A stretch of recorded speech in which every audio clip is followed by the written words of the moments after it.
সমগ্র ভারতবর্ষ জুড়ে দেশীয় ও আঞ্চলিক স্তরে অসংখ্য তীর্থক্ষেত্র এখানে ওখানে ছড়িয়ে ছিটিয়ে রয়েছে। আমাদের পক্ষে সমস্ত তীর্থক্ষেত্রে ভ্রমণ করা সম্ভব হয়ে ওঠে না, কিছুটা সময়ের অভাবে বা কিছুটা অর্থনৈতিক কারণে। আর এই দুইটি যদি আপনার কাছে পর্যাপ্ত থাকে, তাহলে কোথাও যান বা না যান, অন্তত চারধাম যাত্রা করতে পারেন। সনাতন ধর্মে চারধাম যাত্রার বিশেষ প্রাধান্য দেওয়া হয়েছে। কথিত আছে, ভগবান শ্রী বিষ্ণু রামেশ্বরমে স্নান করেন, পুরীতে ভোজন করেন, বদ্রীনাথে ধ্যান করেন, দ্বারকায় বিশ্রাম নেন। একটা কথা বলে রাখা দরকার, উত্তরাখণ্ডে যে গঙ্গোত্রী, যমুনোত্রী, কেদারনাথ ও বদ্রীনাথকে একত্রে চারধাম বলা হয়। আদি শঙ্করাচার্য যে চারধামের উল্লেখ করেছেন, সেখানে বদ্রীনাথই একটি ধাম, বাকি রামেশ্বরম, দ্বারকা ও পুরী। ধাম শব্দের অর্থ বাড়ি। চারটি ধাম আবার চারটি যুগের সঙ্গে তুলনা করা হয়। সত্যযুগে বদ্রীনাথ, ত্রেতা যুগে রামেশ্বরম, দাপর যুগে দ্বারকা ও কলিযুগে পুরী। বদ্রীনাথ উত্তরাখণ্ড রাজ্যের গাড়োয়াল পাহাড়ে অলকানন্দ নদীর তীরে গড়ে উঠেছে।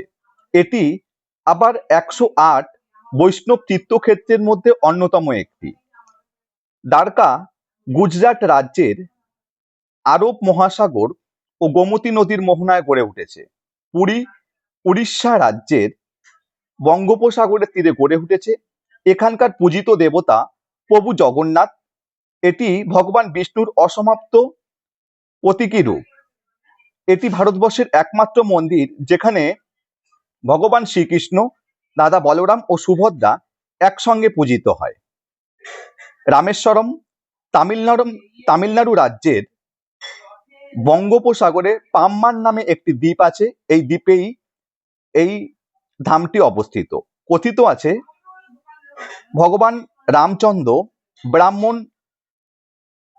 রাবণকে বধ করবার পর এই পাম্মান দ্বীপে এসে শিবলিঙ্গ প্রতিষ্ঠা করেন ও পূজা করেন। বর্তমানে 2025 সালে দাঁড়িয়ে চারধাম যাত্রা যতটা সহজসাধ্য হয়ে উঠেছে, বিগত কয়েক বছর আগেও এত সহজ ছিল না। তাই সুযোগ ও সুবিধা পেলে অবশ্যই চারধাম যাত্রা করতে পারেন। এটাও সনাতন ধর্মে শোনা যায় যে চারধাম দর্শনে মানুষের মোক্ষ লাভের সম্ভাবনা অনেকটা বেড়ে যায়।